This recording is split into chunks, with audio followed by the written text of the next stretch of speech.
पिछली क्लास में हमने समुच्चय के प्रकार, समतुल्य समुच्चय और समान समुच्चय के बारे में पढ़ा था। आज की इस क्लास में हम उन सभी बातों से संबंधित जितने भी प्रश्नावली 1.2 के प्रश्न और उदाहरण हैं उन सभी को आज हल करेंगे। तो यहाँ पर उदाहरण नंबर 6 दे रखा है, जिसमें हमें यह बताना है कि निम्न समुच्चयों में कौन परिमित है और कौन अपरिमित है। अब परिमित तो कब होगा समुच्चय, जब हम उस समुच्चय के अवयवों की संख्या को गिन सकें, तब तो वो समुच्चय हो जाएगा परिमित। और यदि किसी समुच्चय में उपस्थित अवयवों की संख्या को हम नहीं गिन सकें, तो गिन कब नहीं सकेंगे, जब उस समुच्चय में उपस्थित अवयवों की संख्या अनंत हो। उस समुच्चय को कहा जाता है अपरिमित समुच्चय। तो उदाहरण नंबर 6, इसमें टोटल 5 प्रश्न दे रखे हैं। तो पहला प्रश्न देखो इसका, सभी अक्ष का समुच्चय जहां अक्ष प्राकृत संख्या का अवयव है और अक्ष -1 गुणा अक्ष -2 बराबर 0। तो यहाँ पर हमें ये जो समुच्चय दे रखा है वो समुच्चय निर्माण रूप में दे रखा है। तो इस समुच्चय को रोस्टर रूप में बदल लो। जितने भी जो प्रश्न दे रखे हैं वो सभी के सभी हमें यहाँ पर समुच्चय निर्माण रूप में दे रखे हैं। तो इन सभी समुच्चयों को रोस्टर रूप में बदल लो। रोस्टर रूप में बदलने से क्या होगा, हमें ये आसानी से पता चल जाएगा कि कौन से समुच्चय में कितने अवयव हैं और कौन से में कितने। तो पहला प्रश्न देखो इसका, सभी अक्ष का समुच्चय जहां अक्ष प्राकृत संख्या का अवयव है और अक्ष -1 गुणा अक्ष -2 बराबर 0। अब देखो यहाँ से हमें अक्ष का मान ज्ञात करना है। तो कोलन चिन्ह के आगे जो भी बात हमें दी जाती है, ये कोलन चिन्ह है, इसके आगे जो भी बात हमें दी जाती है उस बात से हमें अक्ष का मान ज्ञात करना है। तो पहले तो यहाँ पर देखो अक्ष -1 गुणा अक्ष -2 बराबर 0 ये लिखा हुआ है। अक्ष -1 गुणा अक्ष -2 बराबर 0। इसका मतलब ये हुआ कि या तो अक्ष -1 बराबर 0 होगा या अक्ष -2 बराबर 0 होगा। तो ये 0 के बराबर है तब तो अक्ष का मान आ गया 1, और ये 0 के बराबर है तब अक्ष का मान आ गया 2। तो यहाँ पर हमें इस वाली स्थिति से हमें अक्ष के 2 मान मिले। एक मान तो मिला 1 और एक मान मिला 2। अब देखो ये वाली स्थिति और देखो, क्योंकि इस पूरी स्थिति से हमें अक्ष का मान ज्ञात करना है।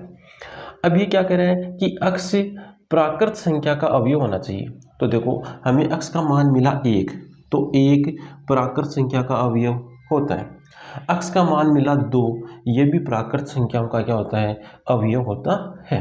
तो हमें टोटल जो अक्ष के मान मिले, एक मान तो मिल गया 1 और एक मान मिल गया 2। इस पूरी कंडीशन से, इस पूरी शर्त से हमें अक्ष के 2 मान मिले। एक मान तो मिला हमें 1 और दूसरा मान मिला 2। तो अक्ष के जो मान मिले उनको रोस्ट रूप में लिख लो। फिर ये लो रोस्ट रूप में लिख दिया। अब इस समुच्चय में उपस्थित अवयवों की संख्या 2 है। हम गिन सके तभी तो बता रहे हैं कि इसमें अवयवों की संख्या 2 है। तो इस समुच्चय को कहेंगे हमें परिमित समुच्चय। परिमित समुच्चय। अगला प्रश्न देखो, सभी अक्ष का समुच्चय जहां अक्ष प्राकृत संख्या का अवयव है और अक्ष स्क्वायर बराबर 4। तो जहां पर कोलन चिन्ह उससे आगे जो बात लिखी है उससे ही हमें अक्ष के मान ज्ञात करने हैं। तो अक्ष स्क्वायर बराबर दे रखा है 4। अक्ष स्क्वायर बराबर 4, तो अक्ष बराबर हो गया ±√4। तो अक्ष बराबर आ जाएगा ±2। मतलब अक्ष का एक मान तो है -2 और एक मान है +2। इस वाली बात से यहाँ पर हमें अक्ष के 2 मान मिले। अब ये वाली बात और देखो, क्योंकि इस पूरी बात से हमें अक्ष के मान ज्ञात करने हैं। तो यह कह रहा है कि अक्ष प्राकृत संख्या का अवयव होना चाहिए।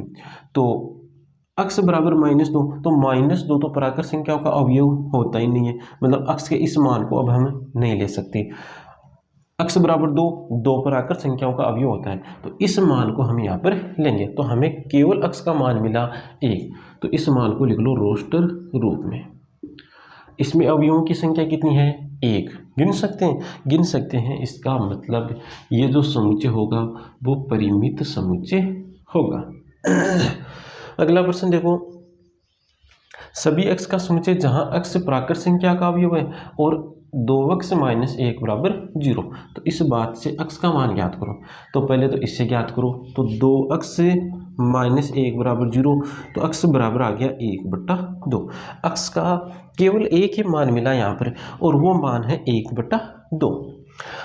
इस बात से मिला ये x का मान 1/2। अब ये वाली बात देखो, ये क्या कर रहा है कि x प्राकृत संख्या का अवयव है। अब x का मान मिला है 1/2, 1/2 तो प्राकृत संख्याओं का अवयव ही नहीं होता है। इसका मतलब यहाँ पर x का कोई और मान है ही नहीं, ये एक ही मान मिला था और वो प्राकृत संख्या का अवयव नहीं है। तो फिर यहाँ पर x का कोई मान है ही नहीं है, तो फिर ये बन गया रिक्त समुच्चय। ये कौन सा समुच्चय बन गया? रिक्त समुच्चय। और रिक्त समुच्चय में अवयवों की संख्या कितनी होती है? 0। तो ये समुच्चय भी कौन सा बन गया फिर? परिमित समुच्चय।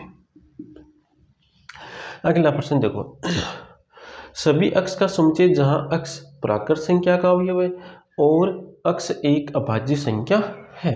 x कौन सी संख्या है? अभाज्य संख्या। तो अभाज्य संख्या हमें पता है कि कौन कौन सी होती है। एक अभाज्य संख्या होती है क्या? एक अभाज्य संख्या नहीं होती।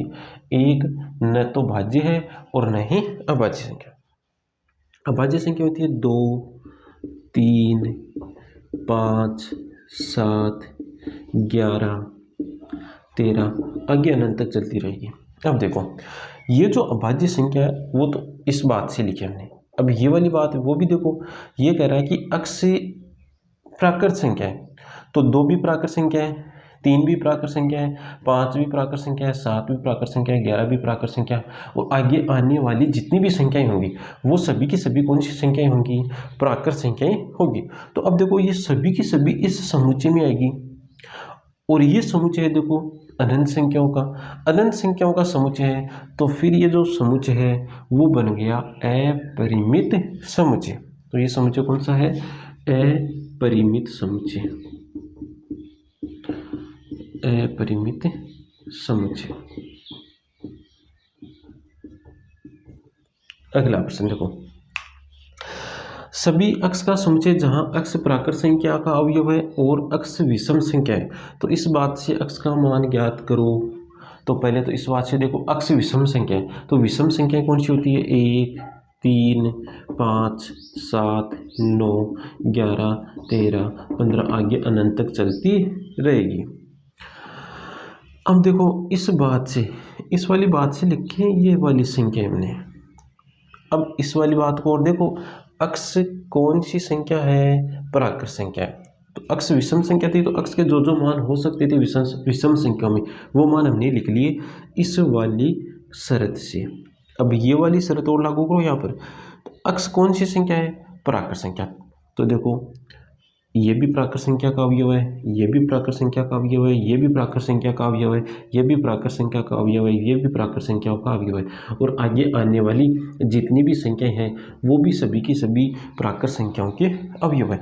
और यहाँ पर अब देखो, ये जो संख्याएं वो अनंत संख्याएं, तो इस समुच्चय को जब हम रोस्ट रूप में लिखेंगे तो ये रोस्ट रूप बन जाएगा इस प्रकार: 1, 3, 5, 7, 11, और अनंत तक चलती रहेंगी तो 3 में 2 लगा देंगे। अनंत तक चल रही है, इसका मतलब इस समुच्चय के अवयवों की संख्या को नहीं गिन सकते, तो फिर ये समुच्चय बन गया अपरिमित समुच्चय। उदाहरण नंबर 7, समान समुच्चय के युग्म को छांटिए। यदि ऐसा कोई युग्म है, मतलब कोई समान समुच्चय का युग्म है और कारण भी बताइए। तो कारण क्या हो जाएगा? समान समुच्चय की परिभाषा हो जाएगी। अगर कोई दो समुच्चय समान समुच्चय है तो उसका कारण क्या होगा? उसकी परिभाषा। तो देखो इस प्रश्न को, यहाँ पर मैं 5 समुच्चय दे रखे हैं, 5 में ये एक समुच्चय रोस्टर रूप में दे रखा है और ये 4 समुच्चय रोस्टर रूप में नहीं है। तो पहला काम ये हो गया कि जो समुच्चय रोस्ट रूप में नहीं है उनको रोस्ट रूप में बदलना।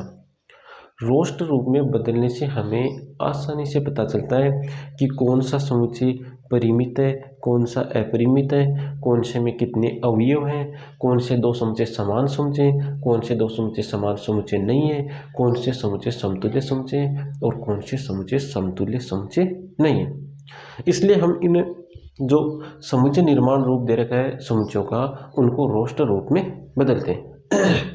तो ए तो बदला हुआ है, तो इसको तो ऐसा कैसा लिख लेंगे, ए बराबर, ये रोज टू दे रखा है तो समुच्चय ए ऐसा कैसा लिख लेंगे। समुच्चय बी देखो, सभी अक्ष का समुच्चय जहां अक्ष 15 से बड़ा है और अक्ष 5 से छोटा है। बताओ ऐसी संख्या हो सकती है जो 15 से तो बड़ी हो और 5 से छोटी हो? ऐसी कोई संख्या है ही नहीं। मतलब ऐसा अक्ष का कोई मान नहीं होगा जो 15 से बड़ा हो और 5 से छोटा हो। तो अक्ष का ऐसा कोई मान नहीं है तो फिर ये जो बी समुच्चय है वो बन गया रिक्त समुच्चय। सी समुच्चय देखो, सभी अक्ष का समुच्चय जहां अक्ष -5 बराबर 0, तो यहाँ से अक्ष का मान ज्ञात कर लो, अक्ष का मान आ गया 5, तो सी समुच्चय बन गया, ये लो सी समुच्चय बन गया। अगला प्रश्न देखो, सभी अक्ष का समुच्चय जहां अक्ष स्क्वायर बराबर 25, तो अक्ष के मान ज्ञात कर लो और उनका रोस्ट रूप में लिख लो। तो अक्ष के दो मान आएंगे, एक तो प्लस का 5 और एक माइनस का 5, इनको रोस्ट रूप में लिख लो। फिर एक तो माइनस का 5 और एक प्लस का 5, ये बन गया समुच्चय डी। अगला प्रश्न देखो, ई समुच्चय देखो, सभी अक्ष का समुच्चय जहां समीकरण अक्ष स्क्वायर -2x -15 बराबर 0 का धन पूर्णांक मूल है। मतलब यहाँ से जो अक्ष के मान मिलेंगे उन अक्ष के मानों में से हमें कौन सा मान लेना है, धनात्मक पूर्णांक मान लेना है। तो इस समीकरण को हल करो। समीकरण दे रखा है अक्ष स्क्वायर -2x -15 बराबर 0, तो गुणा करने पर -15, जोड़ने पर -2, तो दो संख्या होंगी, एक तो संख्या 3 और एक 5, इनको गुणा करने पर 15 आ जाएगा, जोड़ने पर -2 आना चाहिए। तो बड़ी वाली संख्या को माइनस का बना दो और छोटी वाली संख्या को प्लस का ले लो। अब गुणा करो, माइनस का 15 भी आ रहा है और योग करेंगे तो माइनस का 2 भी आ रहा है। अक्ष स्क्वायर प्लस 3x -5x -15 बराबर 0। यहाँ से x को मना रहा है तो x को कॉमन लो तो बन जाएगा x प्लस 3। यहाँ से -5 को कॉमन लेंगे तो कोष्टक में आ जाएगा x प्लस 3 बराबर 0। तो अब सीधा देख लो, x प्लस 3 और एक बन गया x -5 बराबर 0। तो यहाँ से तो मान आएगा -3 और यहाँ से आएगा +5। एक तो x का मान आएगा -3 और एक x का मान आएगा +5। तो ये दो मूल मिल गए इसके। अब इन दोनों मूलों में से हमें कौन सा मूल लेना है, धन पूर्णांक मूल, मतलब जो धनात्मक है। तो धनात्मक मूल ये है +5। तो इस समुच्चय जो ई है उसमें एक ही अवयव आएगा और वो है 5। अब देखो इनमें से कौन से समुच्चय समान है। तो समुच्चय सी और ई ये दो ही समुच्चय हैं जो समान समुच्चय हैं। इनके अलावा और कोई ऐसा समुच्चय नहीं है जो समान समुच्चय है।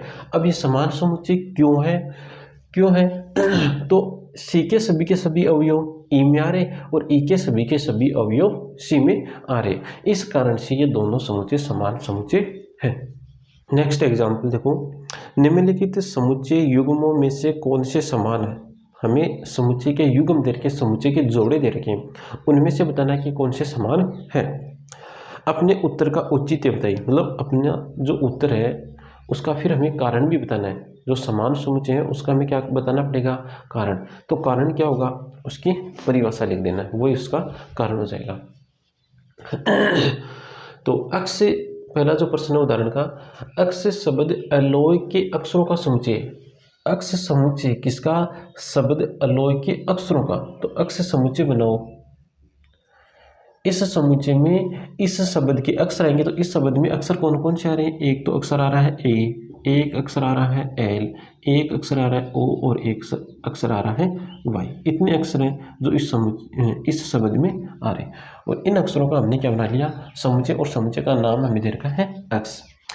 आगे देखो, तथा बी शब्द लोयल के अक्षरों का समुच्चय। बी किसका समुच्चय है, लोयल के अक्षरों का। तो बी समुच्चय बनाओ, इसके अक्षर देखो कौन कौन से आ रहे, एल ओ वाई ए, इतने अक्षर हैं जो इस शब्द में आ रहे हैं। अब हमें ये देखना है कि समान समुच्चय है या नहीं। तो समान समुच्चय कब होंगे, जब अक्ष के सभी अवयव बी में हो और बी के सभी अवयव अक्ष में हो, तब तो ये समान समुच्चय हो जाएंगे, अन्यथा ये समान समुच्चय नहीं होंगे।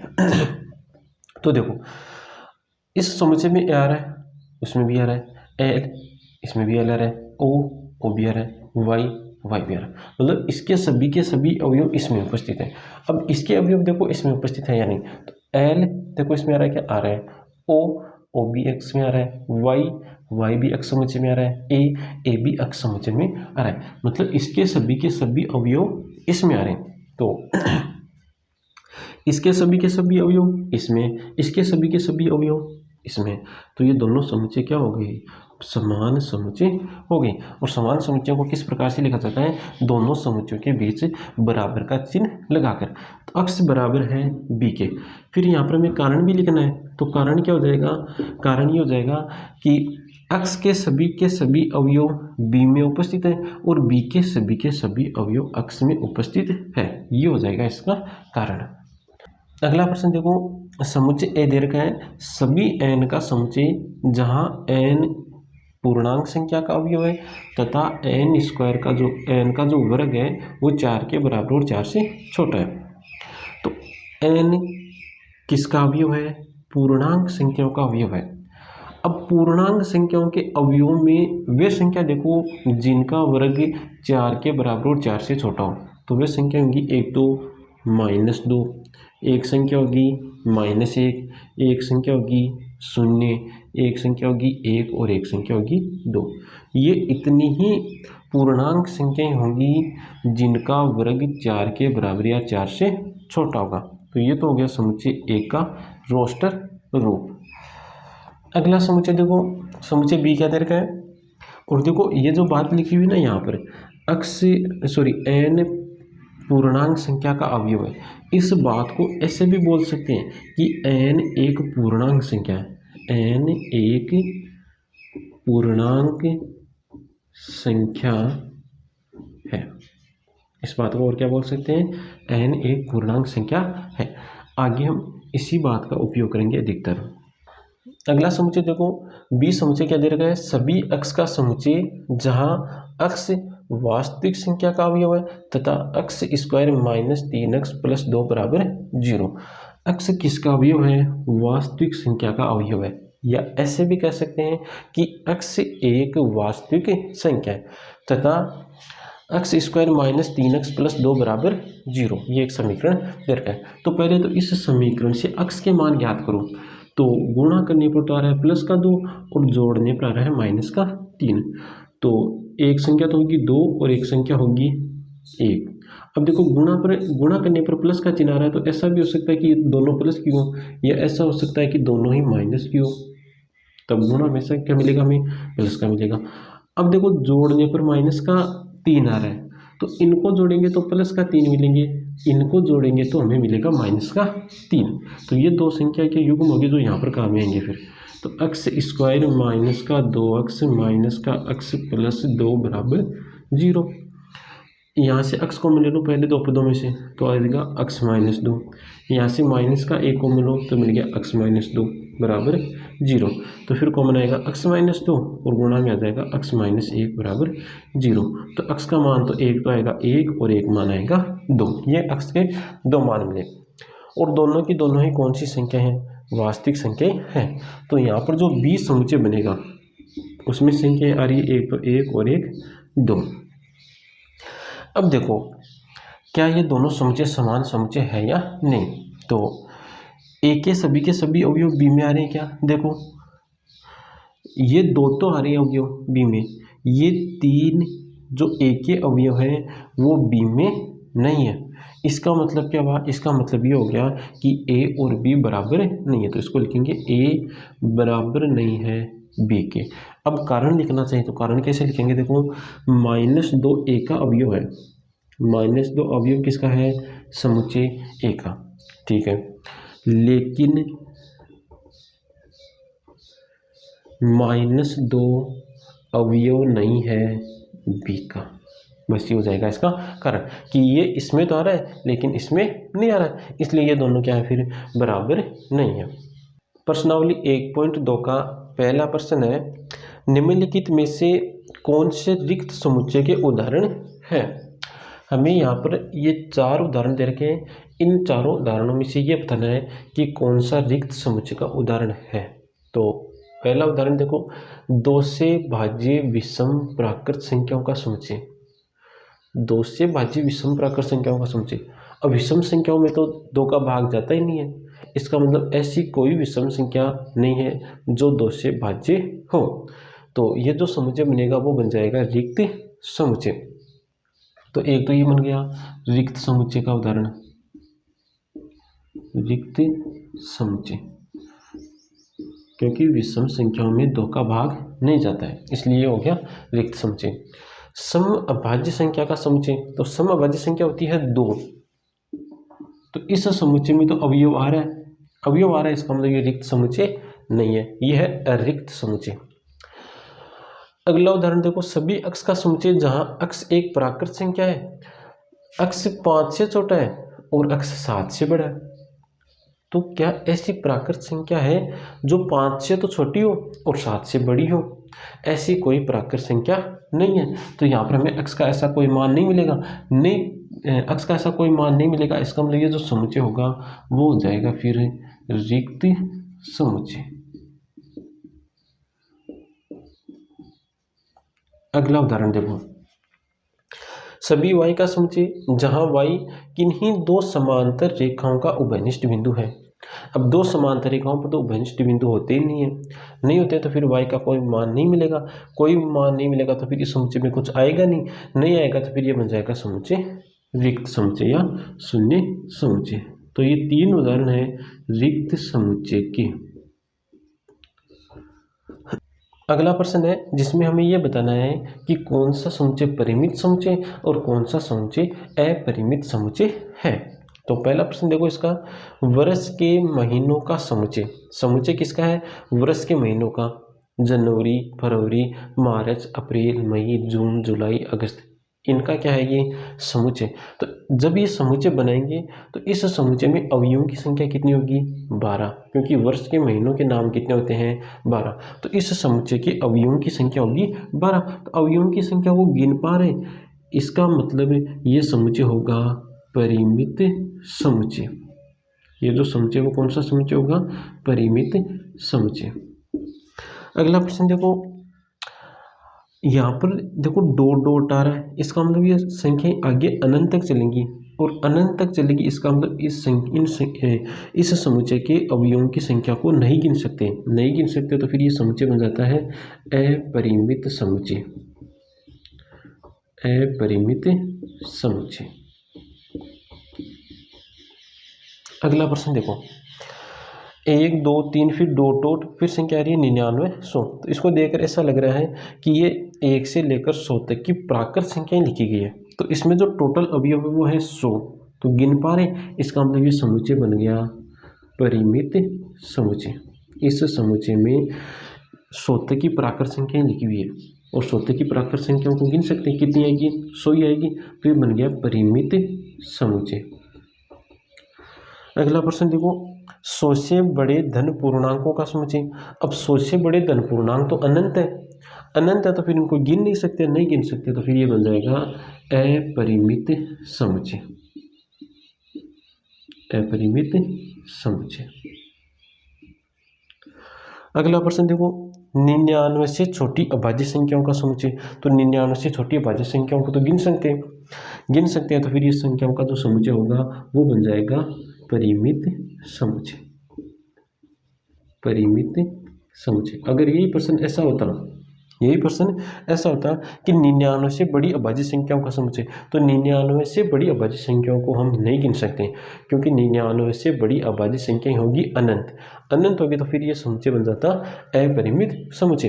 लेकिन यहाँ पर क्या लिखा हुआ है? 99 से छोटी, तो 99 से छोटी हम अभाज्य संख्याओं को गिन सकते हैं। तो आज की क्लास में इतना ही। अब जो शेष प्रश्न है वो हल करेंगे हम नेक्स्ट क्लास में।